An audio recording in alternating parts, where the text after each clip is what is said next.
আলাইহিস বলেছিল না যে আমি বিশ্বস্ত, আমাকে দায়িত্ব দেন। আমি বলতে চাই আমি বিশ্বস্ত, আমাকে দায়িত্ব দেন। আমাকে 5 বছর সময় দেন, পুরো দেশের শিক্ষা সিস্টেম চেঞ্জ করে দেবো ইনশাআল্লাহ। বৈষম্য বিরোধী ছাত্র আন্দোলনের জন্য ক্ষমতাসীন আওয়ামী লীগ সরকারের পতনের পর সাবেক শিক্ষামন্ত্রী মহিবুল হাসান চৌধুরী নওফেলের মন্ত্রিত্ব বাতিল হয়ে যায়। বর্তমানে কে হবেন নতুন শিক্ষামন্ত্রী সেটা নিয়ে চলছে অনেক কল্পনা জল্পনা।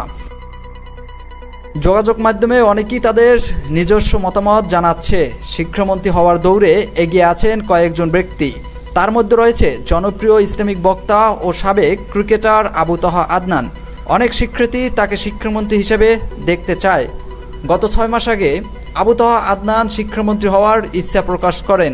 ইউসুফ আলাইহিস বলেছিল না যে আমি বিশ্বস্ত, আমাকে দায়িত্ব দেন। আমি বলতে চাই আমি বিশ্বস্ত, আমাকে দায়িত্ব দেন।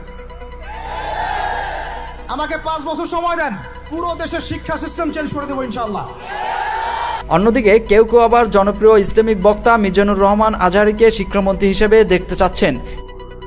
এদিকে 10 মিনিটস স্কুলের প্রতিষ্ঠাতা আইমান সাদিককে শিক্ষামন্ত্রী হিসেবে দেখতে চান অনেকেই, কিন্তু আইসিটি প্রতিমন্ত্রী জুনায়েদ আহমেদ পলকের সাথে এই ছবিটি ভাইরাল হওয়ার পর অনেকেই মন্তব্য করেছে যে আইমান সাদিক একজন সুবিধাবাদী লোক এবং তাকে শিক্ষামন্ত্রী হিসেবে দেখতে চায় না।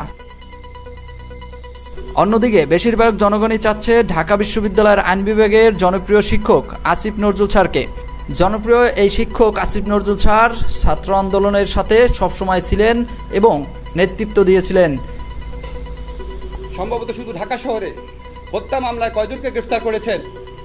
আজকে আমরা পত্রিকার ফুটেজে দেখেছি ছাত্রলীগ যুবলীগের হাতে অস্ত্র চিহ্নিত করে পত্রিকায় লেখা হয়েছে ছাত্রলীগ যুবলীগ। পুলিশের হাতে ইউনিফর্ম পরা পুলিশ, জাজ্জল্যমান প্রমাণ, তাদের গ্রেফতার করছেন না। নাশকতা কে করেছে কোনো ফুটেজ তো দেখি নাই। একটি গণতান্ত্রিক রাষ্ট্রের প্রতিটি নাগরিকের ব্যক্তিগত মতামত রয়েছে। আপনি কাকে শিক্ষামন্ত্রী হিসেবে দেখতে চান জানিয়ে দেন কমেন্ট বক্সে।